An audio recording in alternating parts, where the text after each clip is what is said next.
자, 이제 민주당 분위기도 좀 살펴보도록 하겠습니다. 민주당에서도 대권 출사표가 잇따르고 있는데요. 특히 이재명 전 대표도 당 대표직을 사퇴하고 대선 출마를 공식 선언했습니다. 함께 보고 오시죠. 많은 사람이 희망을 가지고 행복한 삶을 꿈꾸는 그런 세상이 봄날 아니겠어요? 진짜 대한민국을 만들고 싶습니다. 그냥 이름만 있는 대한민국이 아니라 진짜 대한민국. 그리고 그 대한민국은 대한국민이 만들어가는 거죠. 그 대한국민의 훌륭한. 어제 이재명 대표의 출마 선언이 있었습니다. 부드러운 이미지를 억지스럽게 연출하는 의도가 역력했습니다. 하지만 영상 속에서 웃는 얼굴로는 이재명 세력이 풍기는 정치적 피비린내를 감출 수는 없습니다. 이재명 대표는 진짜 대한민국을 만들겠다고 외쳤습니다. 그러나 그 출마 선언에서 진짜는 단 하나도 없었습니다.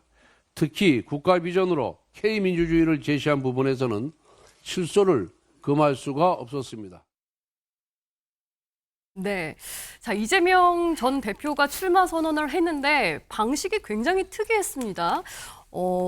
영상을 통해서 공개를 했어요. 우리가 평소에 봐왔던 모습은 이제 지지자들이나 이제 뭐 여러 사람들한테 빙 둘러싸여서 기자회견을 하는 형식이었는데 국민의힘에서는 또 굉장히 혹평을 내놓으셨더라고요.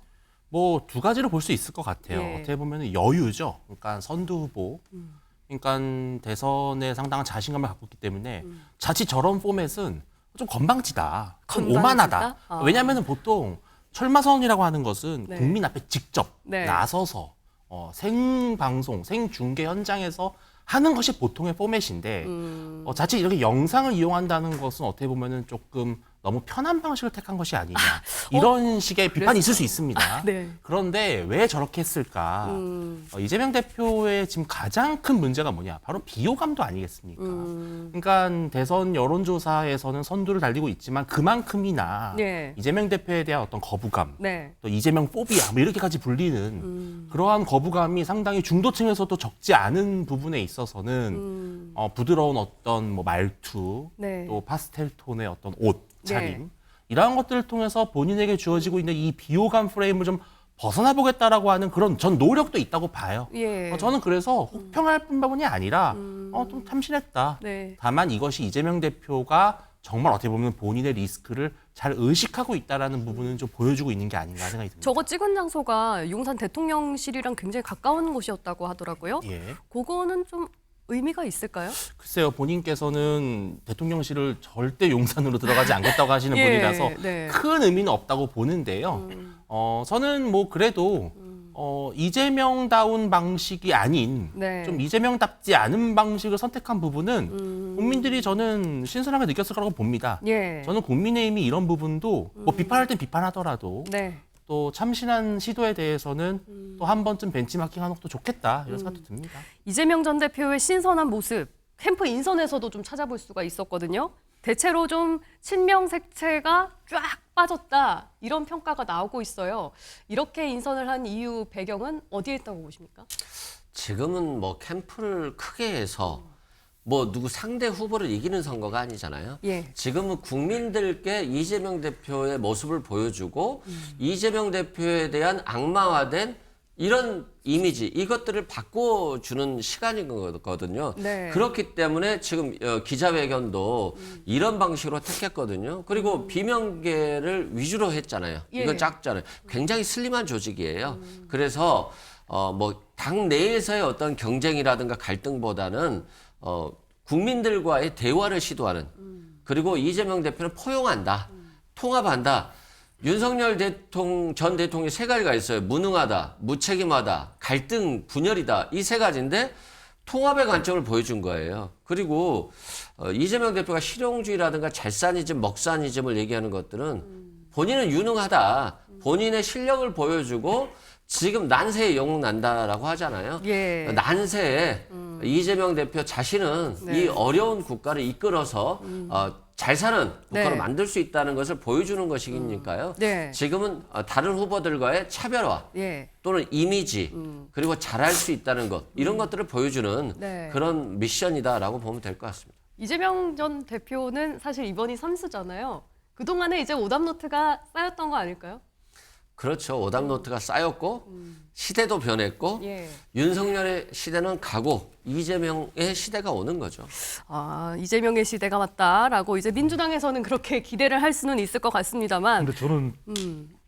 이 선거 전략이 맞을까 싶은 생각이 들어요. 아, 그래요? 왜냐하면 아직까지 당선자 결정이 안 됐잖아요. 예. 여유를 가지는 게 맞을까? 아. 왜냐하면은 2000년 미국 대선에서 당시 엘고 네. 정말 엄청난 인기를 누렸던 인포메이션 하이웨이를 외쳤던 엘고는 대선에서 져요. 아들 부시에게서 예. 여유를 부리다. 그때 본인의 고향인 테네시에서도 집니다. 네. 저는 지금 이재명 대표의 선거 전략이 맞을까? 이재명 전 대표 후보는 네. 이 이재명 후보의 정말 시원함, 강인함 네. 이걸 중요하세요. 근데 선거의 원칙은요. 강한 것이 옳은 것을 이기는 것입니다. 예. 저는 오히려 이 메시지가 불분명할 때는 네. 이재명 후보에 대한 지지자뿐만 아니라 저는 중도층이 흔들릴 수도 있을 것 같아요. 그러니까 프레임을 유지하려면 저는 이 전략보다는 오히려 강한 이미지로 박근혜 가야한다. 탄핵 때 가장 주목을 받았던 사람이 성남시장 이재명이었거든요. 사이다 발언으로. 그렇죠. 그때 예. 서울에 올라왔을 때 서울에 왜 올라왔어요? 성남시장이었는데 이보다 더 나빠질 수 있습니까? 해서 자꾸 연기를 하세요. 주목을 받았어요. 아니 그러니까 이 연기 안 할 수가 없는 것이 네. 그 장면이 이재명을 만든 것이었거든요. 네. 선거 전략을 잘 생각. 여기 몇몇 누가 선거 이 전략을 구상하고 있는 것도 예. 저도 대충 예상은 됩니다만 짐작은 네네. 됩니다만 네. 선거 전략은요 여유를 부릴 게 아닙니다. 아니 뭐 전략이 통할지 안 통할지는 이제 쭉 지켜봐야겠습니다만 네. 이재명 전 대표가 이렇게 여유를 부리는 이유는 여론조사를 보면 계속 지금 선두를 유지하고 있잖아요. 그리고 올해 들어서 최고치를 찍었어요. 37%. 그래서 제가 시간이 없으니까 말씀드립니다만 예. 이건 점점 좁혀져 가요. 아 좁혀져 갈 점점 거다. 좁혀져 갈 가능성이. 왜냐하면 우리가 선거에서는 예. 운동회 현상이라는 게 있습니다. 네네. 오전 10시에 개막을 하면 운동회에서 100군이 좀 몸집이 약해 보니까 다 질 것 같죠? 예. 오후 3시 되면 100군이 이기고 있어요. 어떻게 될지 그걸 무시하면 모른다. 안 됩니다. 예. 그래서 쫓아가는 사람들은 거침없이 쫓아갈 수 있지만 앞서 있는 사람은 뒤를 돌아보기 힘들거든요. 예. 저는 지금 이재명 후보 쪽에서 선거 전략 정말 잘 구상해야 됩니다.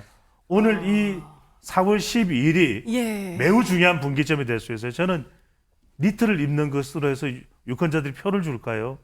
아닐 겁니다. 중요한 것은요. 강한 것이 옳은 것을 이긴다. 이 프레임, 예. 이 민주당에 유리한 탄핵이라든지 이 내란 프레임을 어떻게 유지할 수 있을까 예. 없을까 이 고민은 있는가 아. 이 부분이 정말 중요해 보입니다. 어쨌든 이게 여기에- 좁혀질 거다. 상당히 박빙이 될 수도 있다. 이렇게 전망하셨어요. 제가 이제 말씀드리면 이재명 전 대표가 굉장히 정무적이에요. 네. 그래서 지금은 여유를 부리는 것이 아니라 정무적으로 통합의 모습을 보여주는 거예요. 윤석열 대통령과 차별된 모습을 좀 보여주는 거다. 그리고 이재명 전 대표가 집권을 하면 분열이 아닌 통합으로 갈 것이다. 예. 정치 보복보다는 셀사니즘, 먹사니즘을 통해서 국민의 삶을 더 챙기겠다. 뭐 이런 측면이다라고 보시면 될 것 같습니다. 예.